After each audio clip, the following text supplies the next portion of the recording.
Hello students, कैसे हैं आप सब। देखिए, आज का जो हमारा टॉपिक है वो है काइनेटिक एनर्जी।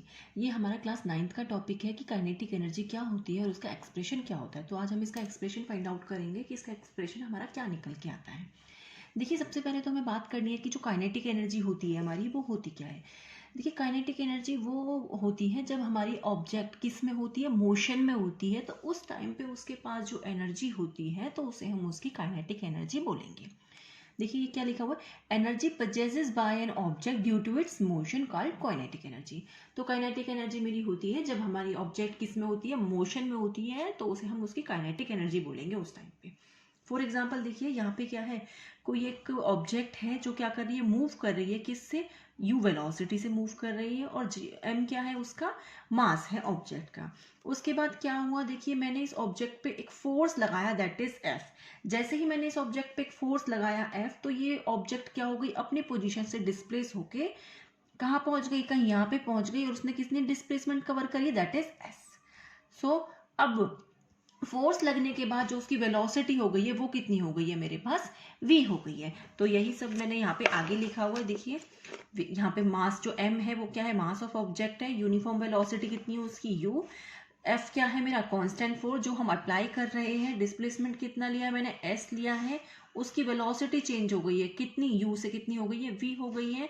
अगर वेलोसिटी चेंज हो रही है तो वहां पे क्या रहा होगा, एक्सेलरेशन रहा होगा। तो इस ऑब्जेक्ट का एक्सेलरेशन कितना हो गया, मेरे पास ए हो गया। अब देखिए, हमें जो एक्सप्रेशन निकालना है वो निकालना है हमें एनर्जी का एक्सप्रेशन, काइनेटिक एनर्जी का।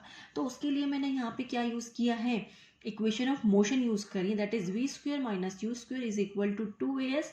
यहाँ से मैंने s को निकाल लिया है, v square minus you square upon 2a।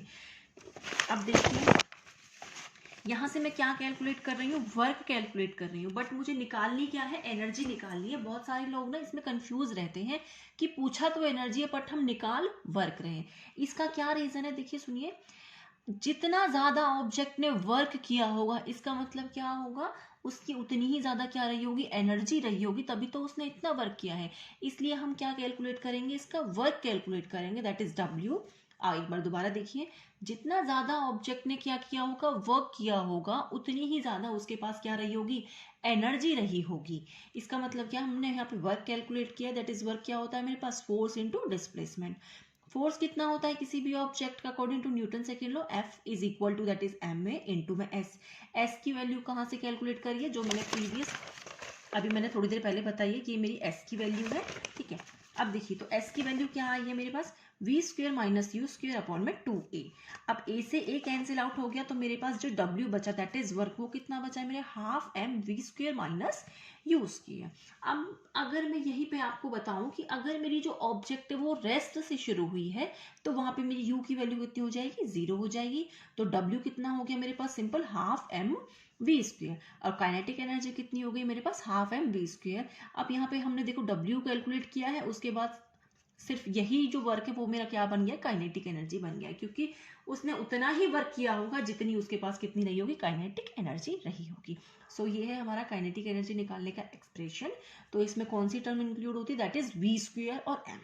तो काइनेटिक एनर्जी की यहाँ ऑब्जेक्ट की जो है मास पे डिपेंड करती है और उसकी वेलोसिटी के स्क्वायर पे डिपेंड करती है। सो आई होप आपको काइनेटिक एनर्जी का एक्सप्रेशन और उसका कंसेप्ट समझ आया होगा। So thank you for watching my video, thank you so much.